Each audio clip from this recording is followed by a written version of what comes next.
গণমাধ্যম সত্য ও সুন্দর, তবে গণমাধ্যমকে ভুল বুঝিয়ে নিজের স্বার্থের কাজে যখন ব্যবহার করা হয় তখন সেই গণমাধ্যমই পারে নিজের সর্বোচ্চ শক্তি দিয়ে অনুসন্ধান করে সত্যিটুকু জনগণের সামনে তুলে ধরার। আজকের এই প্রতিবেদন ঠিক সেই ঘটনারই এক জ্বলন্ত উদাহরণ।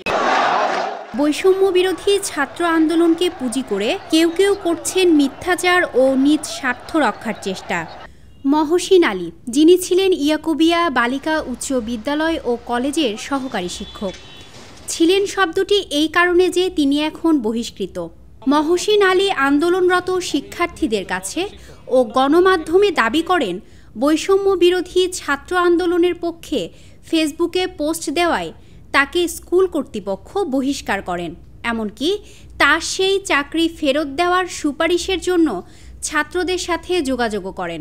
মোহাম্মদ মহসিন আলী, আচ্ছা, আমি ইয়াকুবিয়া স্কুলের সহকারী শিক্ষক। ওটার সমন্বয়কারীদের পক্ষে একটু স্ট্যাটাস দিয়েছিলাম, কমেন্ট করেছিলাম।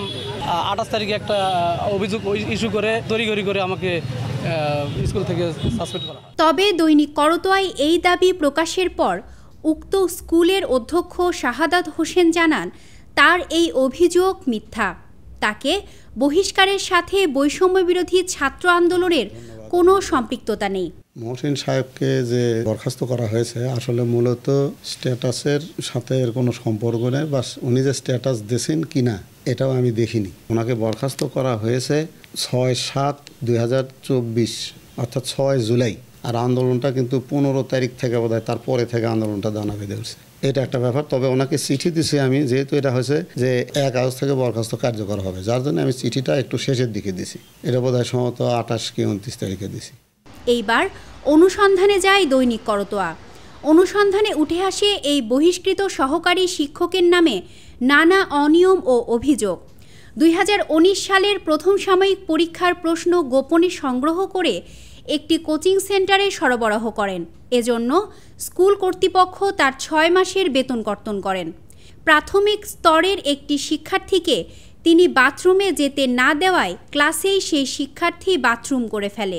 এজন্য আবারও স্কুল কর্তৃপক্ষ তাকে কারণ দর্শানোর নোটিশ প্রদান করেন। বুঝতে পারছি যে কিছু তো একটা সমস্যা হয়েছে।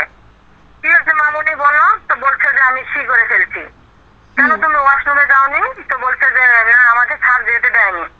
তো ওর সঙ্গে যে ওর বান্ধবী খুবই ক্লোজ, ও বলতেছে যে ও একটু পাকা আর কি, আমার মেয়ে একটু কম কথা বলে আর ওই মেয়েটা একটু বেশি চালু।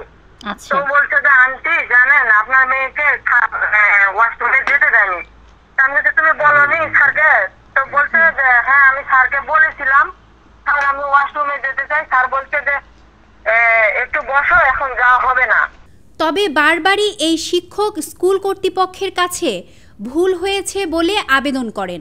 এরপর 3য় শ্রেণীর এক শিক্ষার্থীকে তিনি প্রশ্নপত্রের উত্তর লিখে দেওয়ায় চলতি বছরের 6 জুলাই তার বিরুদ্ধে আবারও স্কুল কর্তৃপক্ষ তদন্ত কমিটি গঠন করেন এবং আগস্টের 1 তারিখে তাকে সেই অপরাধের জন্য চাকরি থেকে চূড়ান্ত অব্যাহতির নোটিশ পাঠানো হয়।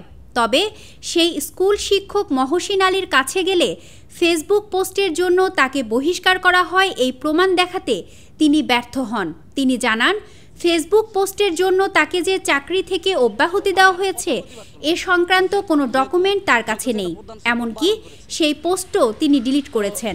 19 তারিখে ঘটনা। তো এখন তারপর আমি ডিলিট করলাম, পোস্টগুলো ডিলিট করলাম, পরে আবার রিকভারি করছি, করে কিছু কমেন্টও করা ছিল। যাই হোক, তখন আমি যখন দেখলাম যে একটা কমিটির অধিবেশন আপনার 6/7/2024 তারিখে হয়েছে, হ্যাঁ, এরপর আমি কিন্তু নিয়মিত স্কুল করছি, প্রতিষ্ঠানে যাতায়াত করছি। 1/8 থেকে আবার হলো অব্যাহতি দিল। আমাকে তো কিছুই বলেনি, জাস্ট এখানে দেখেন 3 লাইনে কি লিখছে। শুধু তাই নয়, এখন শিক্ষার্থীদের দাবি আর কেউ যেন এই আন্দোলনকে ঘিরে মিথ্যাচার না করে। দৈনিক করতোয়ার নিউজটা দেখার পর আমি আর কি তার পরের দিনে আর কি সকালবেলা আমি তাকে বলি যে সকাল 10টায় বগুড়া জেলা স্কুলের সামনে আপনি থাকবেন। আমি তার সাথে দেখা করি।